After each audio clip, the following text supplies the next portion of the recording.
Yan guys, good morning, good afternoon, good evening guys. Ito yung nangyari pagkatapos ng bagyo. Actually hindi pa naman totally tapos ang bagyo ngayon tuloy pa rin na nanalasa doon sa Kamaynilaan ngayon. Kung nakita nyo dati ay isang napakagandang lugar, ngayon ito na ang pinsala ng bagyo. Nagkalat yung mga basura.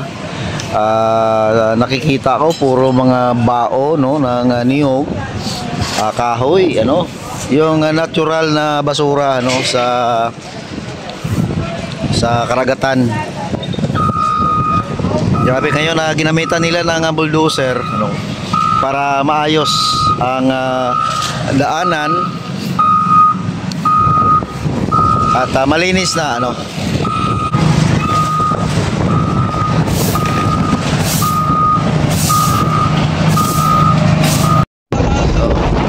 Hindi tulad sa Manila Bay.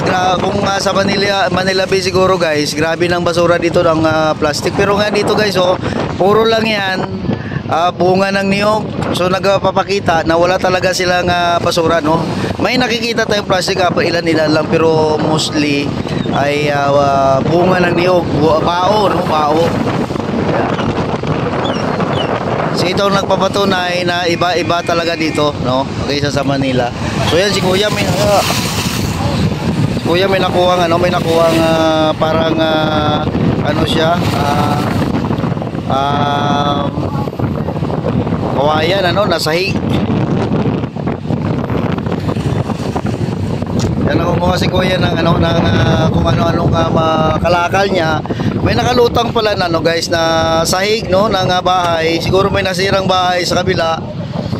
At yan pilit kukunin ni Kuya. Ma'am, may shoutout ma'am, So Aroroy Masbate kami ma'am. Kita mo ang kanilang sitwasyon ngayon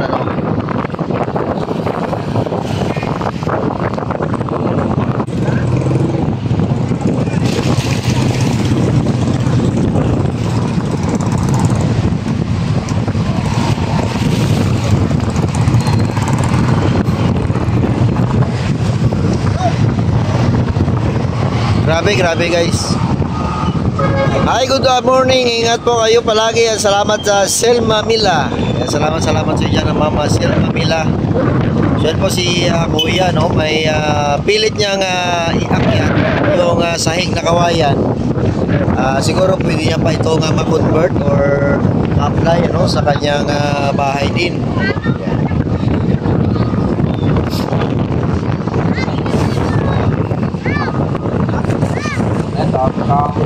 Tama dyan ka lang tama dito lang tayo, hindi natin kabisado kasi ang lugar na ito medyo tayo dito, dayo lang pero alam mo, may nakikita ko may mga pakinagabangan pa pakinabangan yung kahoy niya pwede yung kunin at ilagay pa sa mga sa mga garden gawing upuan so yun pilit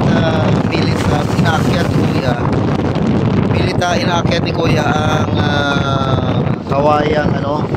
kawayang sahig. Kawayang sahig ang pilit niya inaakyat at pwede niya pa yan kinabangan.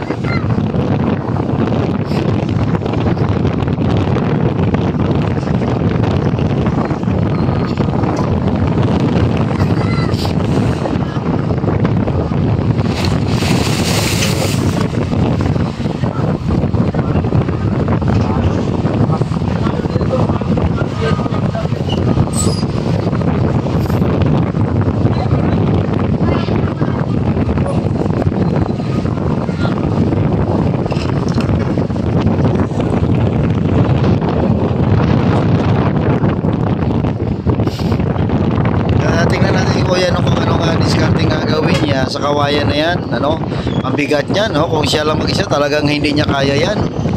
At ang pinaka problema diyan, baka mapako pa siya kasi may nakita ko may nakausling pako doon sa nakalatag na yan, may nakausling pako. So baka mapako si Kuya, ma-infection sa tubig pa naman siya.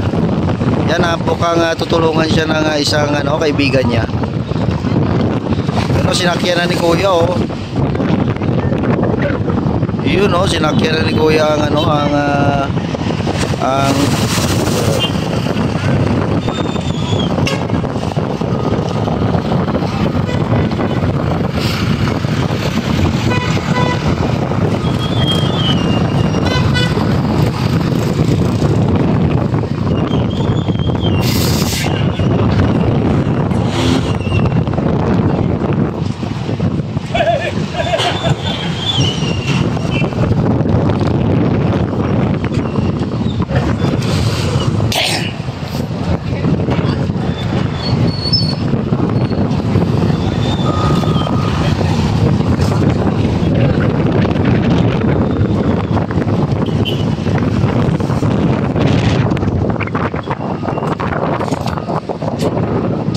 ano naman si Kuya sa dulo, may nakita din siyang kahoy yata or ano nakita niya?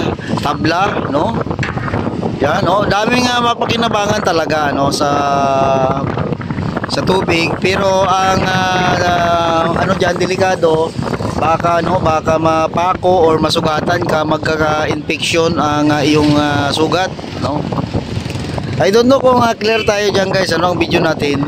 So, tsagaan na lang natin kasi alam mo, mahirap ang signal talaga dito.